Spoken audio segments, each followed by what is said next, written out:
Buongiorno a tutti e bentornati a Liberamente, variazioni e scorribande qui su Radio Libertà.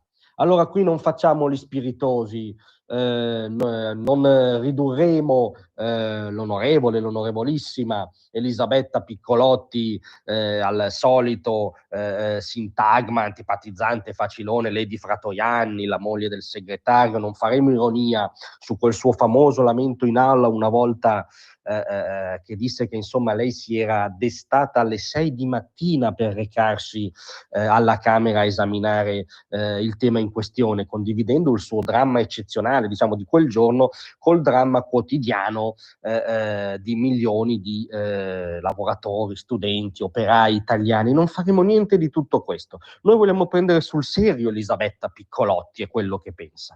Quindi cosa pensa Elisabetta Piccolotti?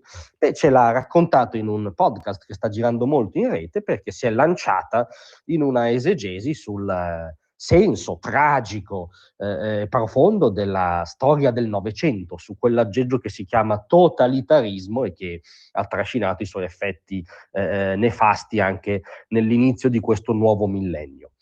Debutto dell'onorevole Piccolotti con anche un certo sorrisetto ironico, come dire, vabbè, ma dai, è ovvio, c'è una bella differenza tra fascismo e comunismo, c'è una bella differenza e quindi siamo lieti di apprenderla. Spiegazione dell'onorevole.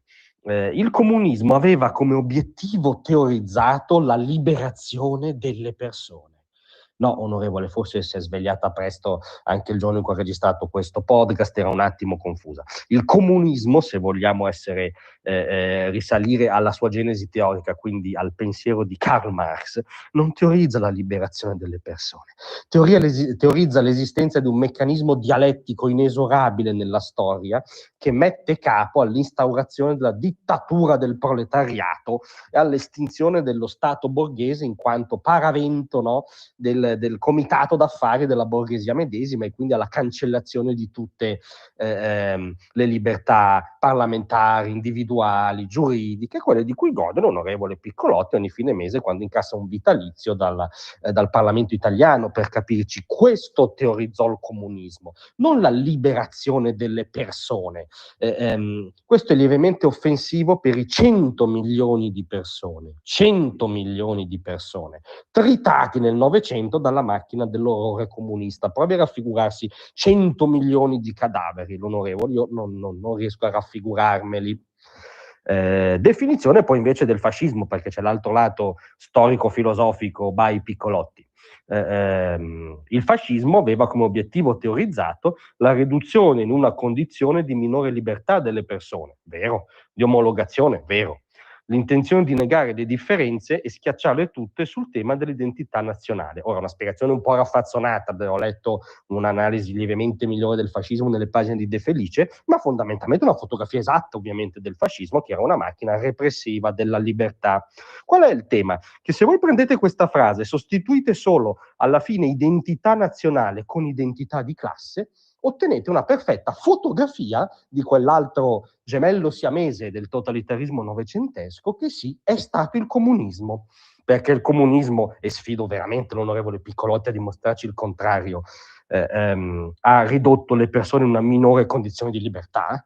Mi sembra anche offensivo per tutti voi spiegare perché. Rimando l'onorevole solo alla lettura di Arcipelago Gulag di Solzhenitsyn o dei racconti della Colima di Salamov, che sono i primo levi del comunismo, di omologazione, e che il comunismo sia stata una formidabile macchina di omologazione, basta andarlo a rintracciare in tutte le sue realizzazioni in terra, lo squallore totalitario del socialismo reale dell'Est, l'omologazione della fame e della miseria a Cuba, l'omologazione della morte in Cambogia, in Corea del Nord, ovunque sia stato applicato il comunismo è anche, forse anzitutto, una formidabile macchina di omologazione e di schiacciamento proprio ontologico della nozione stessa di individuo.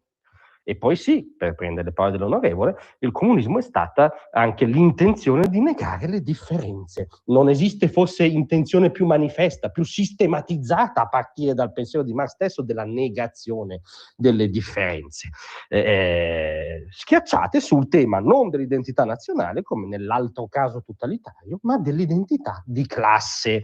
Questa cosa, ovviamente noi abbiamo come dire, scherzato in questo caso sì, perché abbiamo preso l'onorevole come fonte filosofica attendibile. Ovviamente ha detto una serie di amenità, teorizzando un doppio pesismo della tragedia nel 2026 francamente inaccettabile. La rimandiamo se trova il tempo, ma avendo l'abitudine di svegliarsi presto siamo ottimisti che lo trovi, all'opera di Hannah Arendt, che ha per prima sezionato e battezzato il tema del totalitarismo novecentesco, che si aveva due volti, rosso e nero, di Raymond Aron, che ha spiegato come il folle sogno, meglio incubo di portare il paradiso, meglio l'inferno in terra, accomuni nazifascismo e comunismo, di Karl Popper, che ha spiegato come le costanti, a ideologia mutata, le costanti del marchingegno totalitario siano le medesime. Insomma, onorevole Piccolotti, la smetta nel 2026 di rifriggerci la boiata offensiva per quei 100 milioni, secondo cui il comunismo era il totalitarismo buono. Grazie a tutti, vi aspetto stasera alle 18.